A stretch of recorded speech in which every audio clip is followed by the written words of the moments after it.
Hello, dear students and esteemed learners. Welcome again. Welcome to my course on Sociology of Health. And the theme that we are discussing this week is health of women and reproductive health. And this is lecture number 45.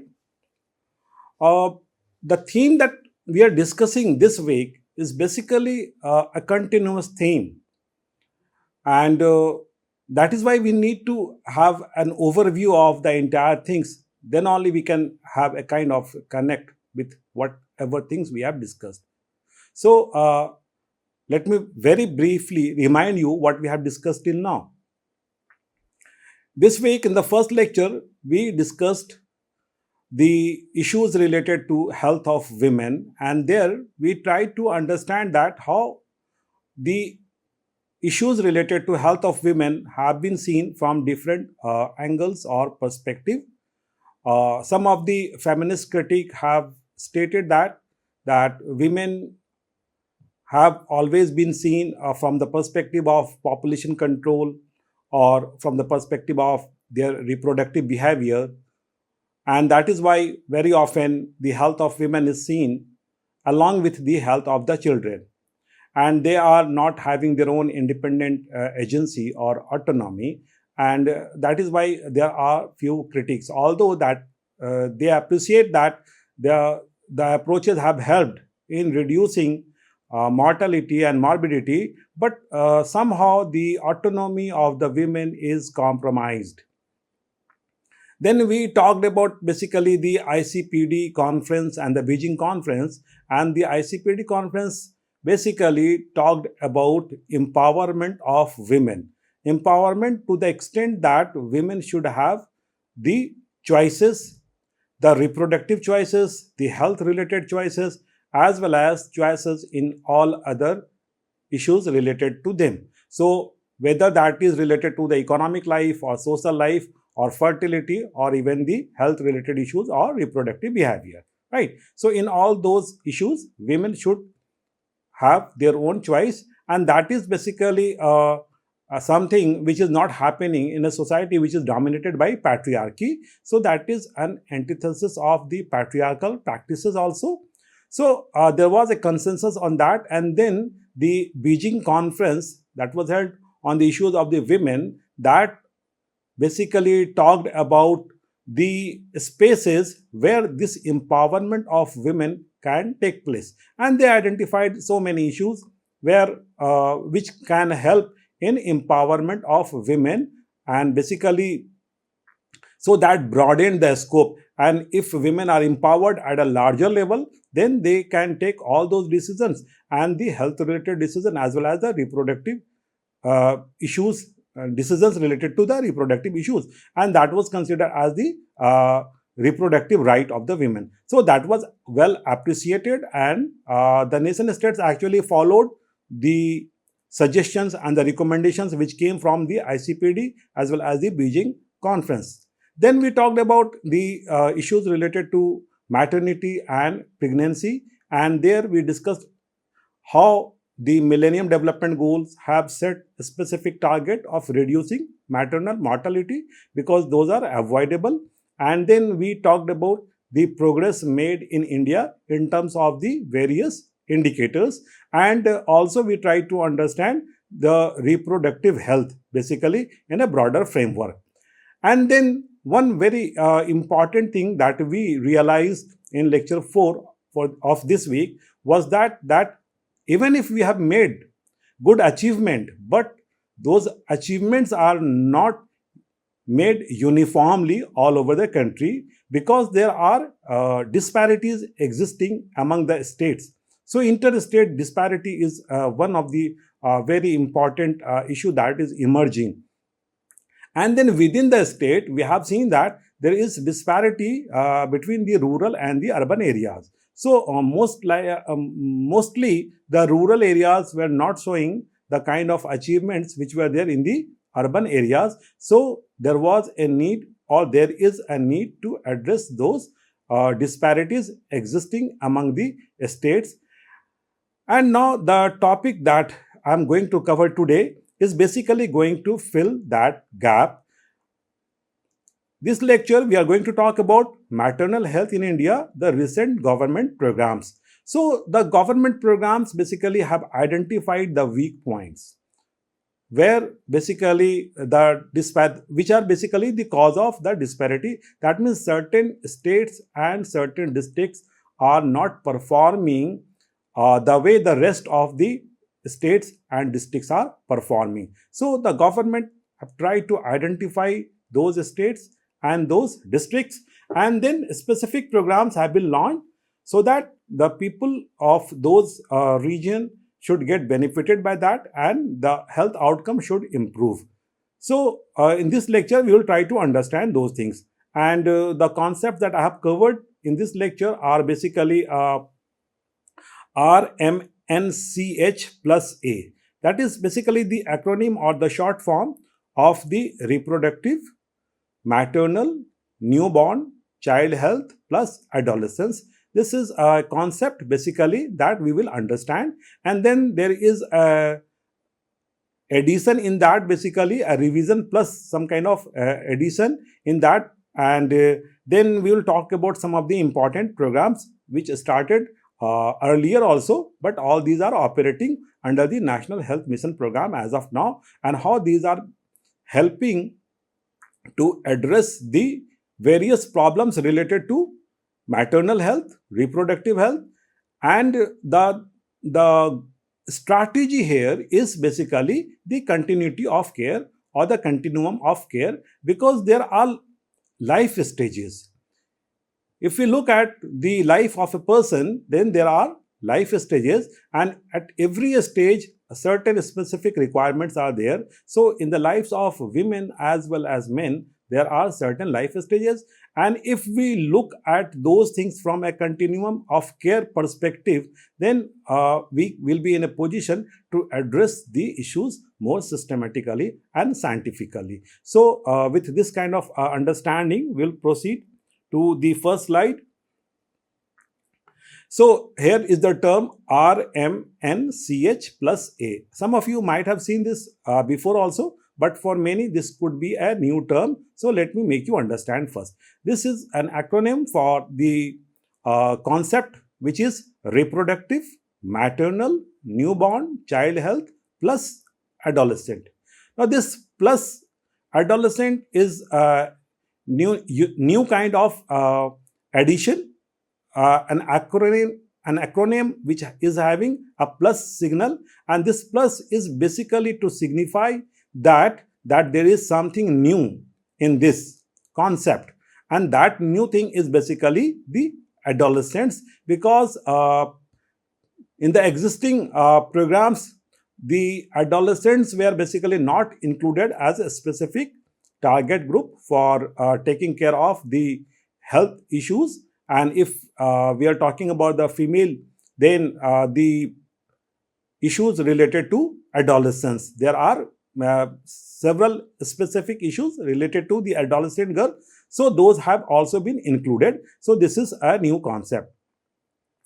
The reproductive, maternal, newborn, child health plus adolescent strategy was launched by the Indian government in the year 2013 under the National Health Mission to remain in the lead of the global war against child and maternal mortality and morbidity. Now, what is very important here is this, that this program is operating in high priority district as it was envisaged in 2013. Although certain changes always take place at the ground level, but we are talking about the concept as it was floated.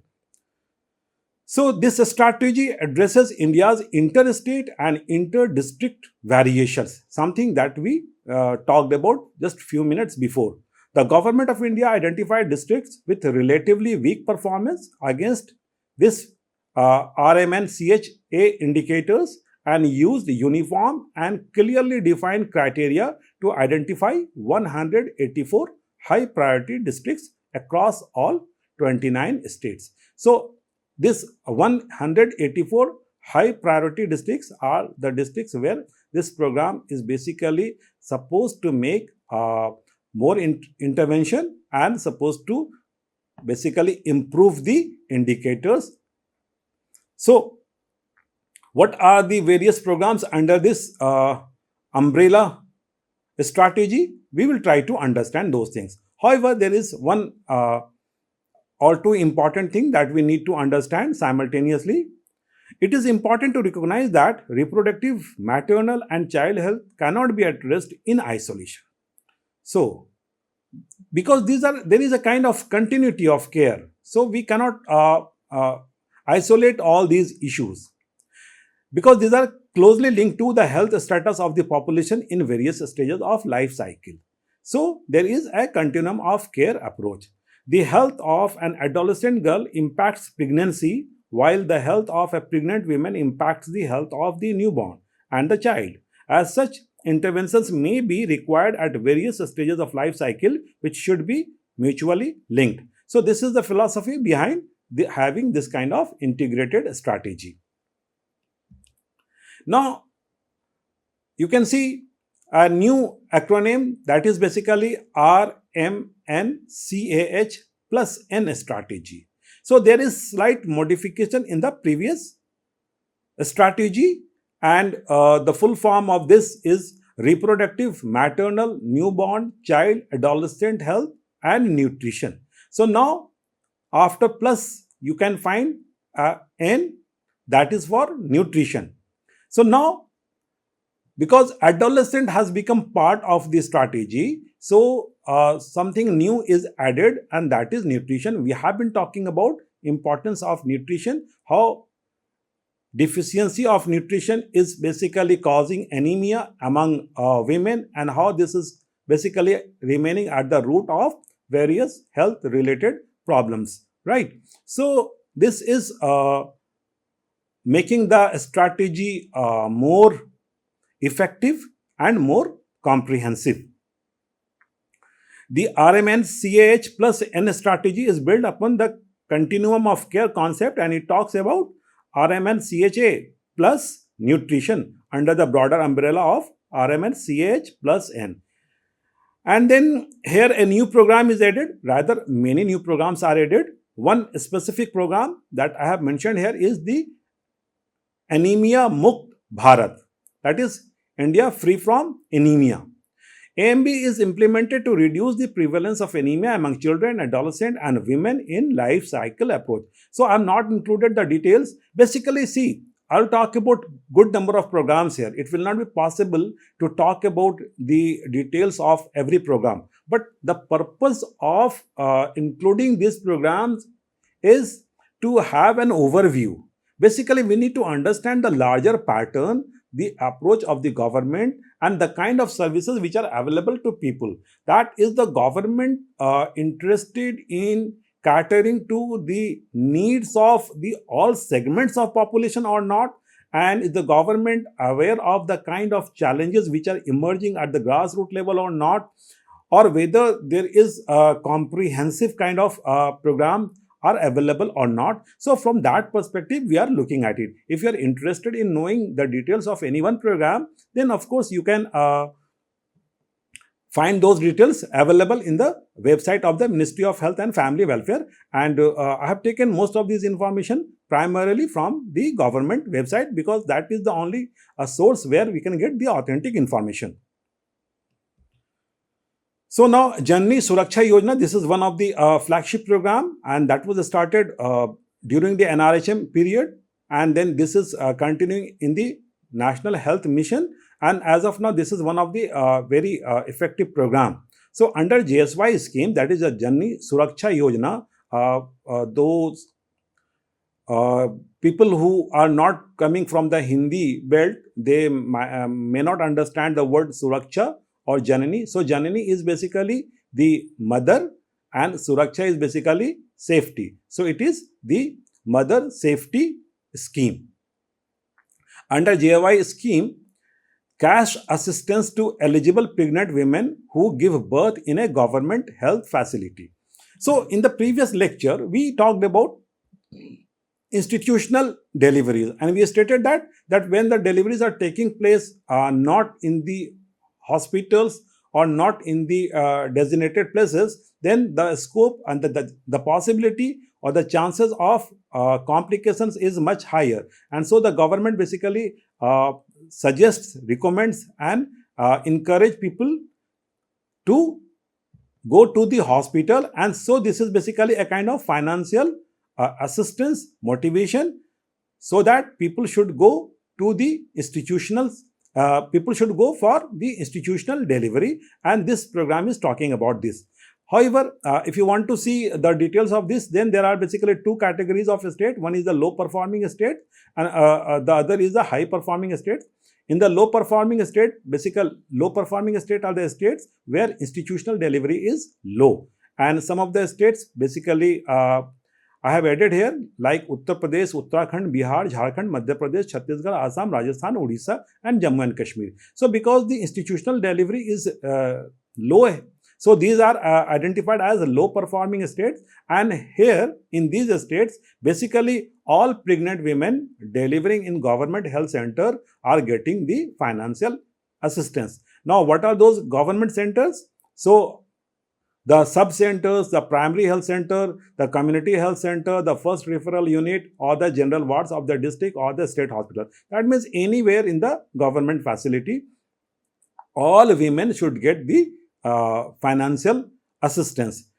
On the other hand, among the high performing states, basically people who are coming from the BPL, that is below poverty line, then scheduled caste, scheduled tribe, these women are getting the financial assistance if they are going to the government hospitals. Then there are a few people who are getting some kind of assistance in some of the private hospitals also. That's a third category, but I have not talked about that because technically it was not possible to talk about all these things. The purpose here is to make you familiar with these things.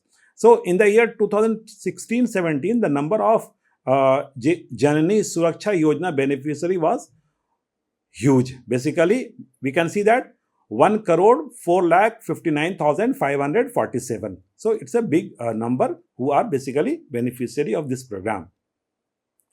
Then we have very important program which is known as the Janani Shishu Suraksha Karyakram. So this is the mother and child safety scheme, if we translate it in English for the larger understanding of the students.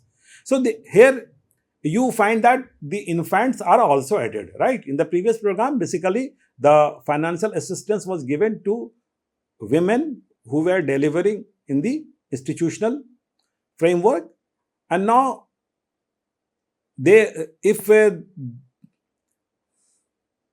and in this context, basically along with the pregnant women, the infants are also beneficiary. So there is a small statement, and let me read that. Free and zero expense delivery including C-section, free care in case of antenatal and postnatal complications for pregnant women and infants.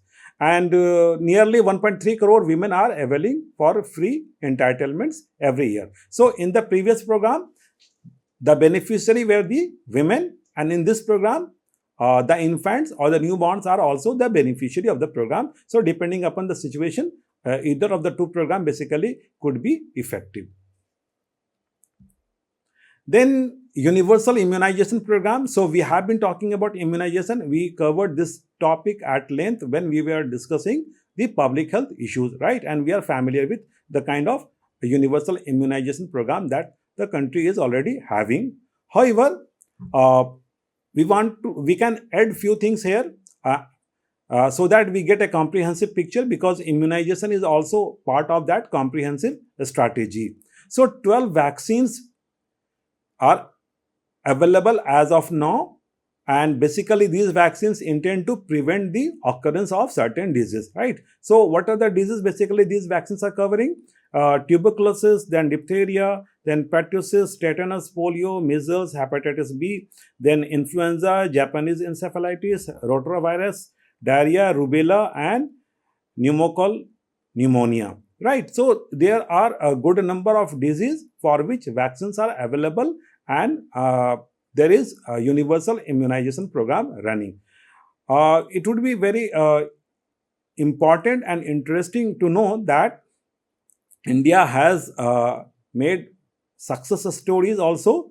The two major milestones of UIP have been the elimination of polio in 2014 and maternal and neonatal tetanus elimination in 2015. So these programs are running well, and full immunization has increased from 43.5% way back in 2005-6 to 62% in 15 and 16, and this is basically increasing, right? So we are making good progress in terms of immunization, and that covers basically the pregnancy period also. And then there are good number of new vaccines which are launched and added in the umbrella program, like the inactivated polio vaccine IPV, then the adult Japanese encephalitis, then rotavirus, then measles rubella, then pneumococcal, then there are basically 68.43 lakh pregnant women who are vaccinated with tetanus toxin, right? That means all pregnant women, or at whichever stage of pregnancy they are, or whether they are adolescent or they are basically girl child, at every level there is some kind of immunization program available. And because of the fact that we are following the continuum of care approach, so at every level some vaccine is there and some kind of vaccination is going on. So this is how a comprehensive approach is basically adopted by the state to address the problems which could be prevented from occurrence through this immunization program. Then this is very important, the Rashtriya Kishore Swasth Karyakram. Kishore means adolescent. So previously we were not including, basically the government or the policy documents were not including the adolescent when the health issues were basically designed, right? But under this new strategy, the adolescents are also part of this, because the girls basically do have certain issues in this period, and those issues need to be addressed. And then the problem of anemia basically is persisting right from the early childhood. So this adolescent period is the right time to settle this issue, to address this issue if that is still persisting, because after that it becomes more problematic.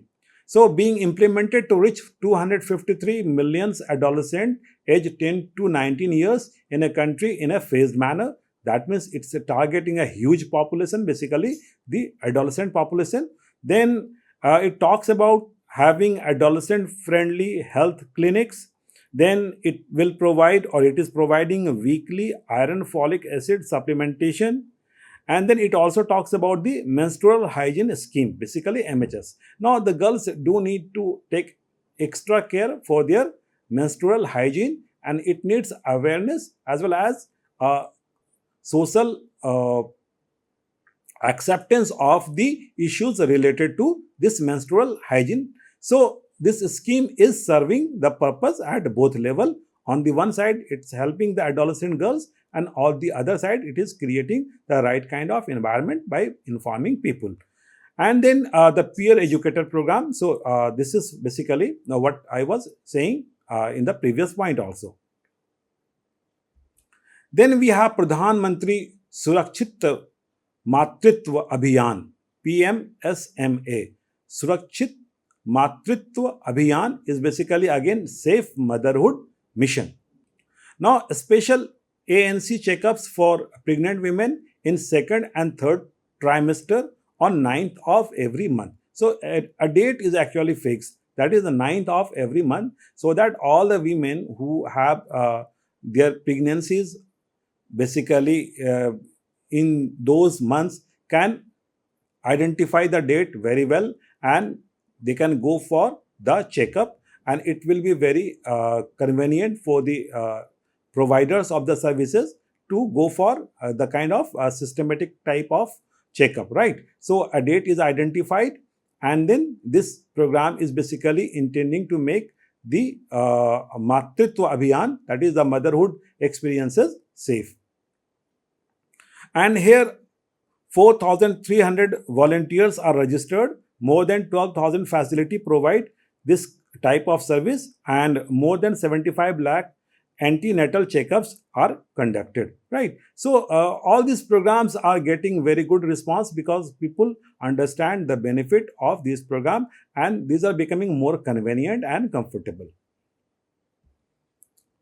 Then a good number of new methods for family planning are also introduced. With time, actually, new technology, new advancement are coming, and we get to know about the problems with the earlier technology or the tools. So this is again an evolving process. So the new devices or new methods are mentioned over here, like the injectable contraceptive, DMPA, which is named as Antra, then the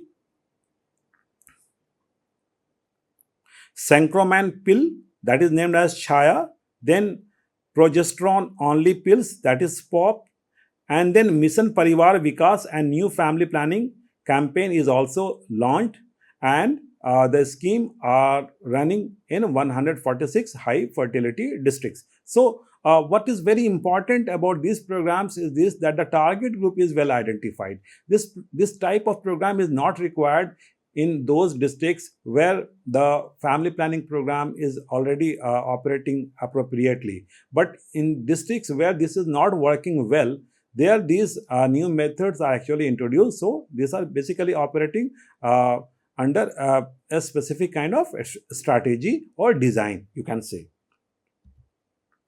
Then there is another important program, that is MAA, Mother's Absolute Affection. Now this is very important. Mother's Absolute Affection program has been launched during World Breastfeeding Week in August 2016 to promote breastfeeding and improve child feeding practices, with a special emphasis on early initiation of breastfeeding in health facilities. Basically, it is largely well understood now that the mother's breast milk is very useful, helpful, and healthy for the baby. However, there are a good number of practices all over India which often do not prescribe that kind of first breast milk to the child. So there is a need to make people aware of, and then there is a need to facilitate that. So it's not enough to have the institutional delivery. It's not enough to take care of the child and the mother through the medicines and medical interventions only. It is also important to take care of the child and the mother in a very comprehensive way, and so this mother feeding is considered, which is very important. So how basically the government can make an intervention so that the positive behavior or the right kind of behavior change should come into existence, and this program is an effort in this direction. It talks about the importance of the breastfeeding, and it also basically talks about how this can be initiated at the earliest. So initiating this at the earliest is the focal point, is the larger goal. So we have discussed a good number of programs basically which are primarily meant for taking care of the health of the women in general and health of the women who are there in their maternity period in particular. And all these programs are basically seen in terms of a kind of continuum of care. So there are different types of strategy also, and the strategy are evolving and improving, and all the specific needs of the population are basically addressed in these strategies. Now, one last thing before we close this lecture is this, that the problems keep on emerging, and so the solutions should also keep on emerging. A viable government is basically that government which is identifying the problems and then immediately suggesting the solutions. So the solutions may appear new very often, but if there is good support from the infrastructure or the machinery or the executive or the people, then those things get converted into people's practices, and sometimes some kind of behavior change is also required. and sometimes basically awareness is also required.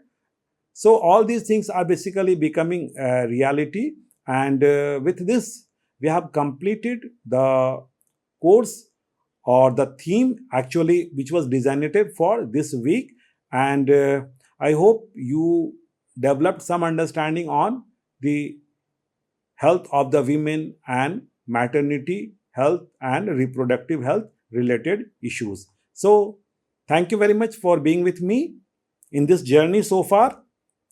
And there is a think about this an activity question that I hope you can try to answer. And in the next lecture and for the next week, we'll talk about the health related issues of the children. So we are also following the continuum of care approach. Various issues we have discussed in this week, and there are good number of issues which are related to the health of the children that we will discuss in the next week's course. So till then, take care.